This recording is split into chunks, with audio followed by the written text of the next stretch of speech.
Halo semuanya, bagaimana kabar kalian hari ini? Saya doakan agar kita semua selalu mendapatkan kesehatan dan kebahagiaan dimanapun kita berada.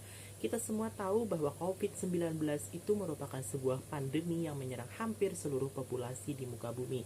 Jika kalian masih ingat bahwa COVID-19 ini baru pertama kali merebak di Indonesia pada bulan April tahun 2020 lalu. Sebenarnya apa sih COVID-19 ini? Nah, virus corona adalah virus yang menyerang sistem pernapasan. Penyakit akibat infeksi virus corona inilah yang disebut dengan COVID-19. Virus corona bisa menyebabkan gangguan ringan pada sistem pernafasan, infeksi paru-paru yang berat, hingga kematian. Virus corona adalah jenis baru dari coronavirus yang menular melalui manusia. Virus ini dapat menyerang siapa saja, mulai dari lansia misalnya, sampai dengan ibu yang menyusui. Infeksi virus corona yang disebut dengan COVID-19 atau yang nama panjangnya adalah Coronavirus Disease 2019 pertama kali ditemukan di kota Wuhan, China pada akhir Desember 2019. Virus ini menular dengan sangat cepat dan menyebar hampir ke semua negara, termasuk Indonesia, hanya memerlukan waktu beberapa bulan saja. Hal tersebut membuat beberapa negara memberlakukan lockdown secara bersamaan untuk mencegah virus corona ini semakin meluas. Di Indonesia sendiri, pemerintah menerapkan lockdown dengan nama kebijakan pemberlakuan pembatasan kegiatan masyarakat untuk menekan penyebaran virus ini. Tingkat kematian akibat virus corona 19 sendiri menurut data yang dirilis oleh Gugus Tugas Percepatan Penanganan COVID-19, jumlah kasus terkonfirmasi positif hingga 21 Juni 2022 adalah 6.029.255 orang dengan jumlah kematian sampai 156.690 jiwa. Dari angka tersebut diketahui bahwa tingkat kematian akibat COVID-19 itu adalah sekitar 2,6%. Jumlah ini menurun memang dari 3,4% pada bulan Januari 2022 lalu. Meski jumlah kematian akibat COVID-19 ini tergolong tinggi, angka kesembuhan dari COVID-19 ini juga termasuk bertambah ya. Data terakhir menyebutkan bahwa jumlah penyintas atau orang yang pernah terinfeksi virus corona kemudian sembuh itu mencapai hampir 5.903.000 orang.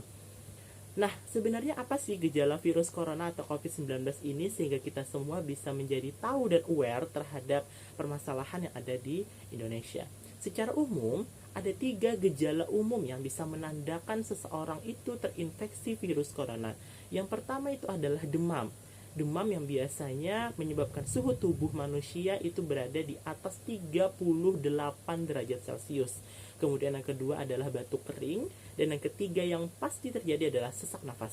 Ada beberapa gejala lain yang juga bisa muncul pada infeksi virus corona meskipun lebih jarang ditemui pada beberapa penderitanya, yaitu adalah seperti diare, kemudian sakit kepala, kemudian konjungtivis, kemudian hilangnya kemampuan mengecap rasa yang biasanya dialami oleh beberapa orang yang terkena virus COVID-19, kemudian hilangnya kemampuan untuk mencium bau atau yang disebut dengan anosmia dalam ilmu kedokteran, kemudian adanya ruam-ruam di kulit.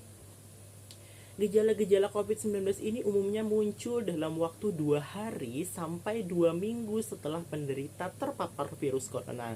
Sebagian pasien yang terinfeksi virus corona ini bisa mengalami penurunan oksigen tanpa adanya gejala apapun. Kondisi ini disebut dengan happy hypoxia. Nah, sebenarnya apa sih yang menyebabkan virus corona ini atau COVID-19 ini bisa terjadi? Seseorang itu dapat tertular COVID-19 melalui berbagai cara, yaitu misalnya tidak sengaja menghirup percikan ludah yang keluar saat penderita COVID-19 itu batuk atau bersin. Kemudian yang kedua misalnya memegang mulut atau hidung tanpa mencuci tangan terlebih dahulu setelah menyentuh benda-benda yang terkena droplet. Droplet itu adalah percikan ludah dari orang yang terkena virus COVID-19, misalnya di uang, gagang pintu, atau permukaan meja. Kemudian yang ketiga adalah melakukan kontak jarak dekat dengan penderita COVID-19. Lalu setelah kita menyadari bahwa sangat besar sekali dampak yang ditimbulkan oleh virus corona atau COVID-19 ini, apa yang bisa kita lakukan mengenai pengobatan virus corona? Pada pasien yang bergejala ringan atau tanpa gejala, dokter biasanya akan menyarankan untuk isolasi mandiri saja di rumah, sambil tetap melakukan langkah-langkah pencegahan penyebaran infeksi virus corona. Beberapa tindakan yang dapat dilakukan oleh dokter biasanya adalah dengan meresepkan obat pereda demam dan nyeri yang aman dan sesuai dengan kondisi pasien. Kemudian yang kedua adalah dengan menganjurkan pasien untuk melakukan isolasi mandiri dan istirahat yang cukup di rumah. Kemudian yang ketiga adalah menganjurkan pasien tentunya untuk minum banyak air putih untuk menjaga kadar cairan yang ada dalam tubuh, tentunya untuk menjaga suhu tubuh tetap normal ya.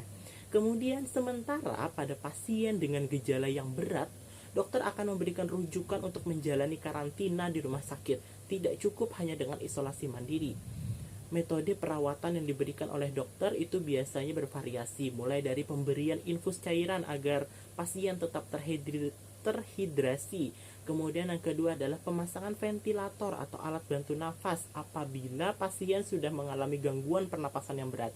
Kemudian yang ketiga bisa jadi pemberian obat seperti obat anti peradangan dan obat pencegahan penggumpalan darah untuk menghindari terjadinya komplikasi akibat dari COVID-19. Nah, beberapa jenis antivirus seperti favipiravir, molnupiravir, dan remdesivir telah diteliti untuk melawan virus corona. Namun hingga saat ini hasil penelitian menunjukkan bahwa obat antivirus itu tidak efektif dalam mengobati COVID-19 dan tidak efektif dalam menurunkan angka kematian. Lalu selain dengan pengobatan bagi orang-orang yang telah terpapar COVID-19 ini, apa langkah pencegahan bagi kita yang masih belum terpapar agar kita bisa menghindari COVID-19 ini menyerang tubuh kita? Saat ini di Indonesia sedang menjalankan program vaksinasi COVID-19 secara bertahap menyeluruh di seluruh Indonesia. Hingga Juni 2022, data menunjukkan bahwa 96,6% penduduk telah menerima vaksin dosis pertama dan sekitar 80,91% itu telah menerima vaksin dosis kedua. Sebanyak 23,59% penduduk itu sudah menerima vaksin booster. Nah, teman-teman sekalian, udah sampai vaksin berapa nih? Namun kita juga tetap harus menghindari faktor-faktor yang bisa menyebabkan kita terinfeksi virus corona. Apa saja itu? Misalnya dengan menerapkan physical distancing, yaitu menjaga jarak ya minimal 1 meter dari orang lain, dan jangan dulu keluar rumah kecuali ada keperluan yang mendesak. Maka dari itu pemerintah menganjurkan kita untuk work from home atau bekerja dari rumah dan sekolah dari rumah. Nah, gunakan juga masker saat kita beraktivitas di tempat umum atau keramaian, termasuk saat kita pergi belanja bahan makanan ataupun kita beribadah saat hari raya. Hal ini tidak hanya bertujuan agar kita terhindar dari paparan virus COVID-19, tetapi juga merupakan bentuk pencegahan bagi orang-orang yang tidak sadar bahwa dirinya terpapar COVID-19 agar tidak menulari orang-orang yang ada di sekitarnya.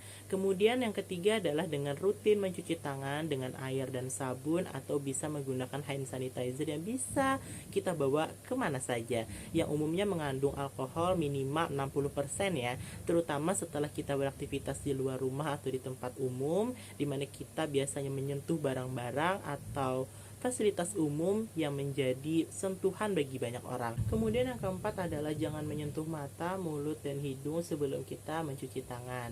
Kemudian yang kelima adalah meningkatkan daya tahan tubuh dengan menjalani pola hidup yang sehat seperti mengonsumsi makanan bergizi, berolahraga secara rutin, beristirahat yang cukup, dan yang paling penting adalah mencegah stres. Kemudian yang selanjutnya adalah hindari kontak dengan penderita COVID-19, orang yang dicurigai positif terinfeksi virus corona atau orang yang sedang sakit demam, batuk, ataupun pilek.